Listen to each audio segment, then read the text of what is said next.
Hey, good morning. How's everyone doing? My name is Dr. Daniel Davids from the Traveling Physical Therapist, and I'm here, as always, promoting the 400 Fewer Falls initiative. Today we have another very special guest, Miss Barbara Kaplan, the director of the Over 50 Fair. How are you, Miss Barbara? I'm great. Thank you. Thanks for having me. Oh, it's my pleasure.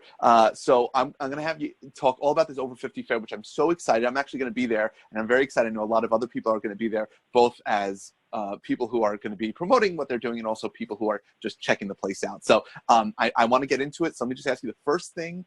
Tell me something. I know it's early. Tell me something that's happened for you today that made you happy. I woke up. That's a start. I like that. Coffee came out good. The newspaper was on the porch. I don't have very high standards. You know what? There's nothing wrong with that. That's perfect. And are you a coffee drinker? Obviously. Yes. Decaf, but yes. Decaf. You know what? A sister in arms. I appreciate that. I just recently, I would say about 2 months ago, I cut caffeine out of my diet, but I still go for that decaf every so often. I'm the same way. I'm the same because if I'm this hyper without caffeine, you can imagine I'm bouncing off the walls with the decaf with the Likewise. caffeinated. Yeah. Likewise. So I want you to do me a favor. Everyone wants to know about this Over 50 Fair. It's definitely something interesting. Why don't you just let us know what the Over 50 Fair is, and I'm going to ask you a few questions as follow up. Absolutely. So the 10th annual Over 50 Fair, which is taking place on Sunday, September 15th at the Huntington Hilton in Melville. We're going to be having so much cool stuff happening over the course of the day. We have 30 classes, which I'm sure we'll talk about. We have over 80 vendors signed up. We have a singles lounge. We have live music all day from the Anything But Surf band. Let me check my cheat sheet up. We have health screenings. We have a singles lounge, 9 beauty queens, a lot of cool things happening simultaneously. So we have things to entertain and interest throughout the day from 10 to 4:30.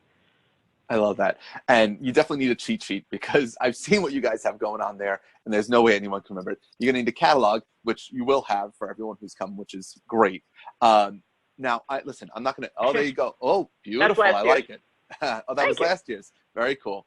So I know you can't ask a mother who their favorite child is because that's not fair. And it's also, you can't get an answer for that.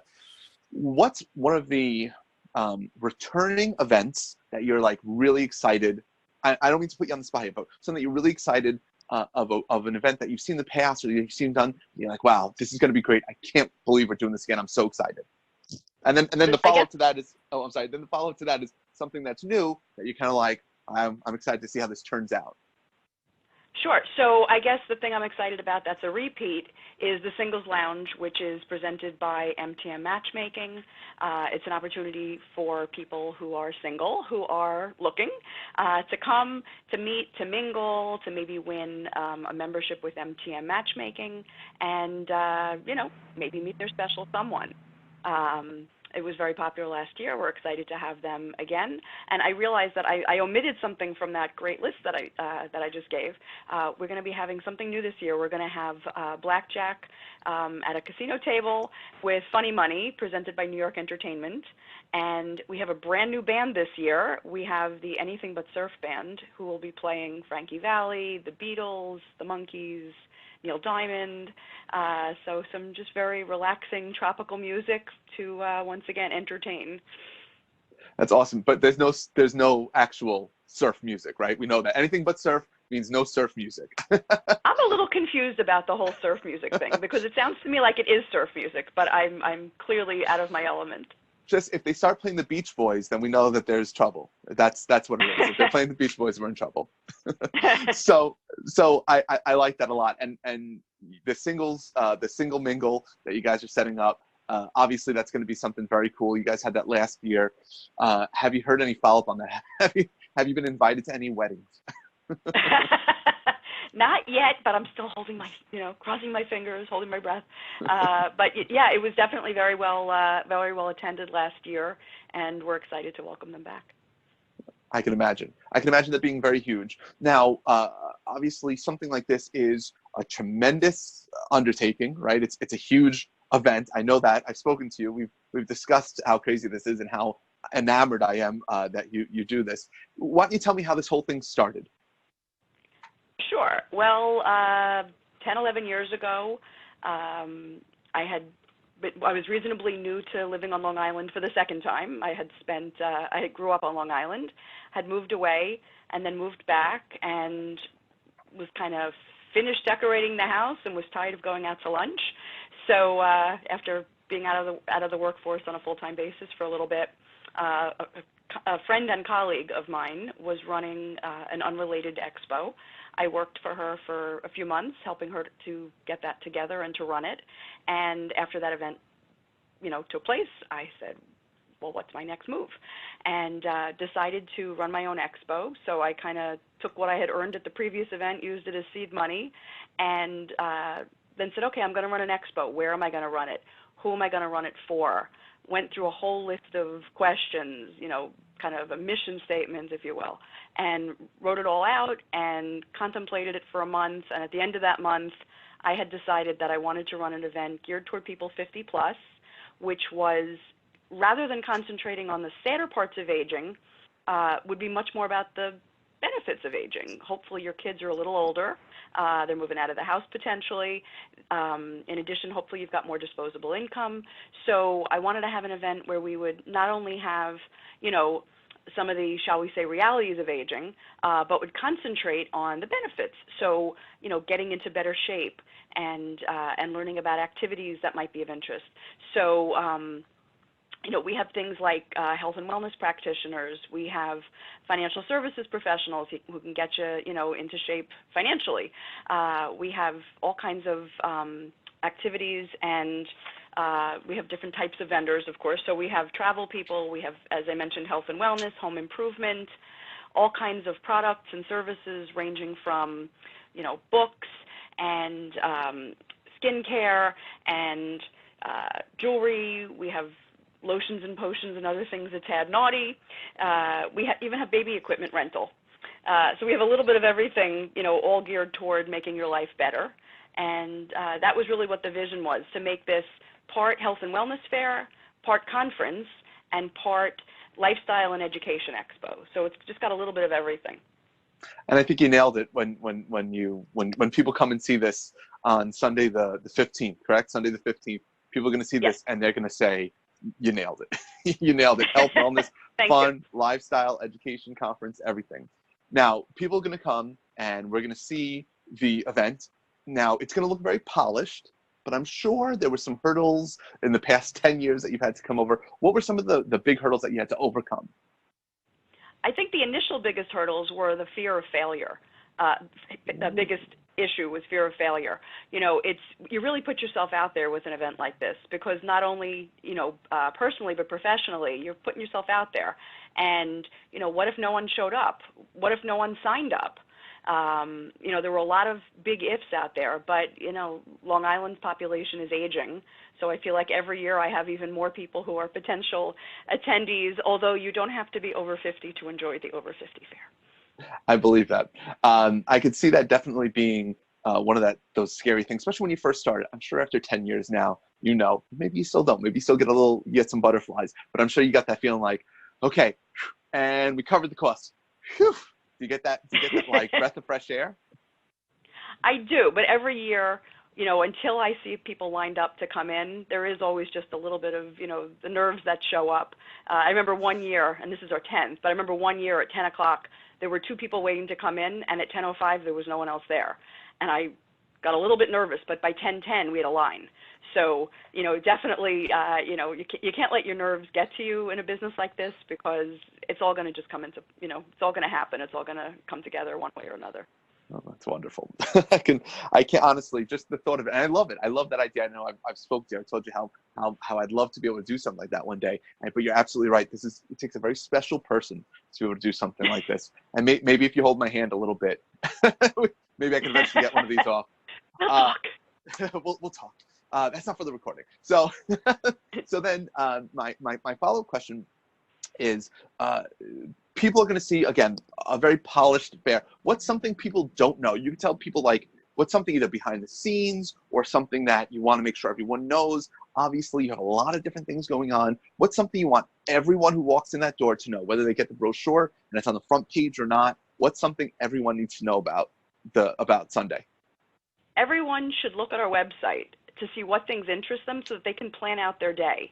Over50fair.com/class-list will actually put you right on the page where we have our schedule, which looks something like this. It's a draft copy, but it looks something like this. I don't know if this is clear, but and it has our over 30 classes listed on it, and they really run the gamut from, if I can just cheat here, from Long Island real estate to protecting your assets, yoga, a dance demonstration, a group medium psychic reading. So we have a psychic who's going to come and read the room.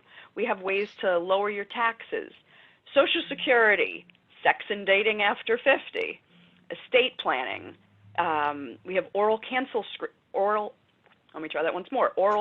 screenings, adrenal fatigue. We have the Unconditional Love concert tour, a singer. We have how to protect your memorabilia, sports and otherwise. We have a comedy show. We have an astrology class. We have reinventing yourself at age 50, and the list goes on. But it's important that if people are interested in our classes that they should check out our site, because this way they know what classes are starting at each time slot. So we have classes starting at 10:30, 11:30, 12:30, 1:30, 2:30, and 3:30, and sometimes people have to pick and choose which ones are best suited to them. But I want to make sure that people, who show up at 1:30 aren't disappointed because they missed an 11:30 class. So listen up. If you're coming to the program on Sunday, and you should be coming, if you're coming to the Over 50 Fair, you have to check out that class schedule because there's a lot going on. You don't want to miss any of it. And then I know you guys also have just a general area where there's tables and everything, correct? Yes. So we have over 80 vendors who will be part of the event. We're in about 20,000 square feet, so it really is a very large area. We have a lot going on. And then we also have an information table where people can pick up literature about, for the most part, people who aren't able to be there, some magazines and newspapers and things like that, as well as, literature about some nonprofits and whatnot. So really a great resource. We have a lot of people sponsoring this event. It's really, we offer a lot of benefit, a lot of value to our exhibitors, our speakers, our attendees, our advertisers. Really proud to be able to put this together. I think it's something that Long Island really needed. I agree with you. And now I think it's a staple, and now I think Long Island needs it every year. So this is year 10. It's your 10th annual one. I think you got to get at least another 75 of these. At least. These are good. I'll be looking a little old by then, but yeah, sure, why not? That's fair enough. So as far as something that is to be true, whether it does, now this could be about your something personal, something not necessarily even related to the Over 50 Fair, but what's something that to be true that most people may disagree on?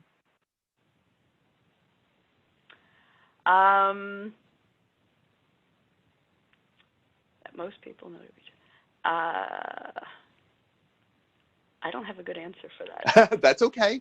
Well, I'll tell you what, you can tell us something if you want about the actual running something like this. Like, for example, I can tell you that when I first heard about this, I said, oh, this sounds great. I would love to, like I said, I would love to do this. And then something that most people would probably agree, yeah, that's something that's not so hard. But how about like getting people to be a part of this, getting people to buy tables and advertising space? Is there anything like that you're like, hey, you know what? People think it's easy, but it is not. Definitely people don't realize how much goes into an event like this. Like just that program book that I had referenced, just getting the program book together takes, a couple dozen hours. I certainly have to get information. We have each of the classes has information. So like this is last year's. So each class, we have a 50 to 70 word write-up. We have contact information, a JPEG of a headshot or a logo of each of the speakers. So this takes a lot of hours to, physically produce, on the computer and all that, but in part because I have to get all that information from the vendors. So there are people who think it's really easy to throw something like this together, and who'll call me the day before the event and say, oh, I can still be a vendor, right? Would love to say yes, but it doesn't work that way. It takes a lot of planning. We start planning this event 4 or 5 months ahead. You could definitely be a vendor. That's not a problem. 2020 is just around the corner. I'm using that line this year. Yeah, put a deposit down now, so you won't I have a the deadline tentative next time. Very good. So okay, let's pretend that you have all of the sandwich generation, right? That maybe the people who have parents who are older than say 60, 65, 70, and kids who are teens and maybe in their earlier 20s. You got the sandwich generation. Let's pretend everyone on Long Island from that group is listening to you. What advice do you have for them, for their parents? Well, they should come with their parents. The event is geared toward 50 plus, but we have a lot of information that's really relevant to 40s and even younger, especially sandwich generation people, because maybe the parents need some assistance that they're, not ready to hear about. And so, their children can certainly come and get that information. And perhaps if they hear it as a pair, adult child with their parent, collectively they can, make decisions about things, because we have people who provide, in-home care and nursing care and rehabilitation and, financial planning for retirement and beyond. So we have a lot of great information to share, within a family. That's great. And I think that is really wonderful. I can imagine that if you have, depending on, of course, the age of your parents, and regardless of the age, but as your parents get a little bit older, this might be definitely something you want to have family with when you're going to something like this. I can see that definitely being something people are doing. And I will be going, and my mother is a little bit older though. She's in Connecticut, so I'll have to find some people who work in multi different states. So here's some rapid fire questions for you, something off the cuff.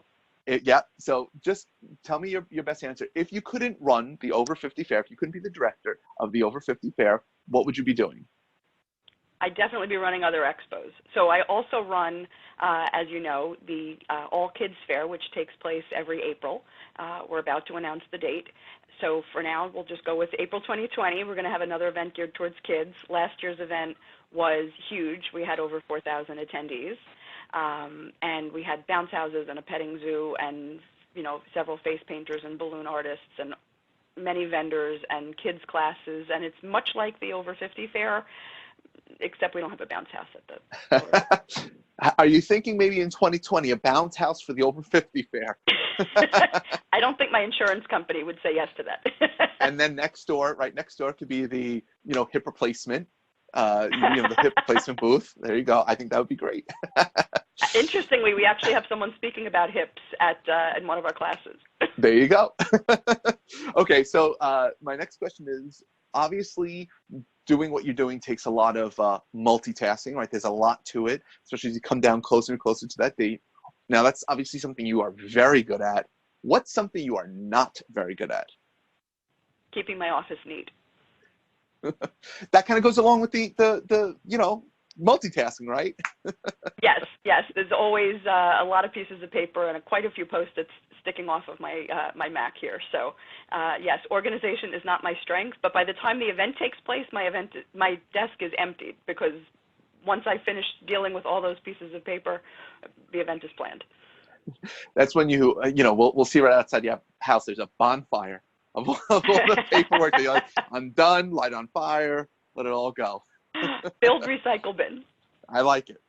That's even better. That's even better. What's a piece of advice that you like to give to people, but you're not particularly good at keeping, or at following, I should say? That I'm not good at keeping. Plan ahead. No. I don't believe that. I'm trying to think of a truthful answer. I guess do things as early as you can, because I tend to procrastinate on the things I don't enjoy doing. They all get done. But I was actually just discussing this with my son. We were having a family conversation about, if you have a task you don't want to do but that you need to get done, do you do it first, or do you do it at the end of the day? So if you have 10 things you have to do and one of them is something you just don't feel like doing, kind of like the proverbial, I need to iron. Most people don't like to iron. I don't really mind it that much, but most people don't like to iron. So if you have 10 things to do today and one of them is ironing shirts, do you iron your shirts first thing in the morning, or do you do that later in the day because you're procrastinating? And there's a couple of tasks that I have to do in order to get the event done that I just don't enjoy doing per se, and those are usually the ones I end up doing very late in the day, like 11 o'clock at night. Well, I mean, I have to agree with you. There's actually something called Parkinson's law, which is they say if you have a task or something, whatever the amount of resources you give to it is how long or how much it's going to use. So if you say, I have a task ironing, well, if I do it in the beginning and I know I have a full day, it's going to take me half the day to iron. But if you only give yourself 10 minutes to iron, you're only going to need 10 minutes. Same thing with money and everything else. That's Parkinson's law. It goes along, Murphy's law, right? That's whatever bad can happen will. Whenever something bad can happen, it will. You've heard that one, right? Yep. And yes, there's one more, Cole's law. Have you heard of that one? No. Oh, that's shredded cabbage with mayonnaise and a little bit of sugar. Oh.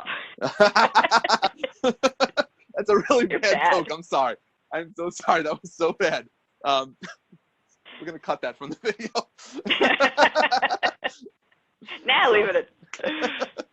So last question for you, Barbara. Now, if you find, let's say, $100 or whatever amount of money this needs for this to be true, you find $100, you can't save the money. You have to spend it, and you have to be selfish. You have to do something selfishly. You can't donate it. You can't save it. You have to do something for yourself. What are you doing? I am putting it toward a vacation. Is that a choice? Yeah, sure. What what vacation are you saving up for here? Oh, we need to have a new conversation about vacation. We went to Maine a few months ago. Had a wonderful trip to Bar Harbor, but we're now trying to figure out where that next vacation should be. October, November is the slowest time of year around here because it's too early to really sell for the All Kids Fair in April, and the Over 50 Fair is wrapped up. So as a result, I'm thinking we need another vacation sometime later in the year. I agree. Have you been on any memorable vacations, anything worth sharing? Sure. We went to Israel 4 or 5 years ago. Our son had spent the summer there doing an internship and on a tour, and I couldn't go 2.5 months without seeing him. So we flew to Israel, and we saw him at the beginning and at the end of our trip, which was awesome. That sounds great. That sounds really great. Yeah, my wife and I, Israel's on that list for us to do, and now that we have kids, it's okay, as they get a little bit older, we're going to have to take that trip. We're going to have to take that trip. Well, this was a great excuse. He was there. Yeah, I mean, sometimes when life hands that to you, you just go, yeah, I'm going to roll with it. I like that. Okay, so just one more time, tell everyone about the Over 50 Fair. Tell us how we can get tickets. Tell us everything, all the information that we need to know, where it is, when it is, all that stuff. Beautiful. So 10th Annual Over 50 Fair, Sunday, September 15th at the Hilton Long Island Huntington, which is actually in Melville on Route 110. It's about a mile south of the highways.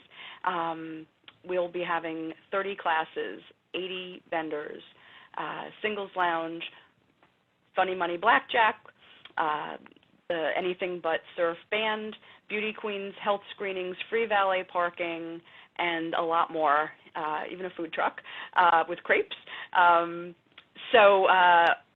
www.over50fair.com/tickets is the link for tickets, and www.over50fair.com is the general website link where people can get all kinds of information about all the opportunities that we have at the event, including all the free offerings. That's wonderful. Ladies and gentlemen, do not miss this event. It is so, so cool. It's going to blow your mind. And go with your parents, or if you're a parent, take your children with you. It's going to be a wonderful, wonderful time. I'm going to be there. I'm going to be saying hi. So definitely come by. It's going to be the greatest day ever. And that runs from what? From 10 to 4, is that? It runs 10 to 4:30, and I forgot to say how much tickets are. So tickets are $6 in advance on the website. They're $8 at the door. It's free for veterans with ID, and with paid admission, you can bring an adult child. That's awesome. That is very cool. So you know what, ladies and gentlemen, it's not going to cost a lot of money. It's about the cost of a Starbucks. So instead of getting your pumpkin spice latte, go to the Over 50 Fair on Sunday. You're going to have a wonderful, wonderful time. Sunday the 15th from 10 to 4:30. Tickets are $6 in advance, $8 at the door. Vets are free. Come, come, come. Can't wait to see you. Barbara, thank you so much for being a part of this. I'm so excited to be going, and I will see you there. I'll make sure I wave. Absolutely. Thank you. All right. Take care. You too. Bye-bye.